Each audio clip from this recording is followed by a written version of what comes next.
Bwana, mambo vipi? Kama mnavyoona tumefika sehemu husika, tumefika sehemu tulikuwa tunaitaka. Nao tupo Tandale, tupo maeneo ya shule ya msingi Tandale. Tumepata wasaa wa kuonana na mwana michezo kutoka ndani ya soko Mjinga Jongi. Tafadhali tunaomba ujitambulishe mwana mchezo. Wewe ni nani na unatokea nani gani?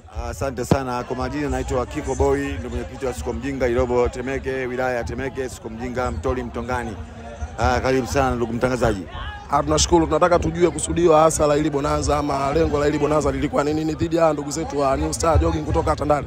New Star wao wanasema New Star wao wanasema bonanza lao wanasema kwamba ni wajibu wetu tujitengeze kupiga kula. Afya, michezo na uchumi ndio slogan yao ndugu zetu wa New Star Jogging Sports Club.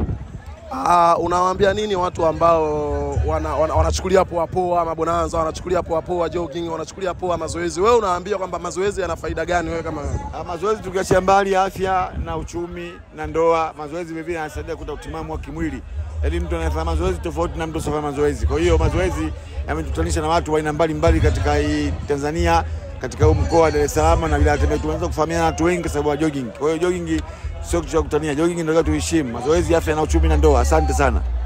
Asante sana. Nashukuru. Mtakie mazoezi mema. Asante sana. Nashukuru sana. Nashukuru sana.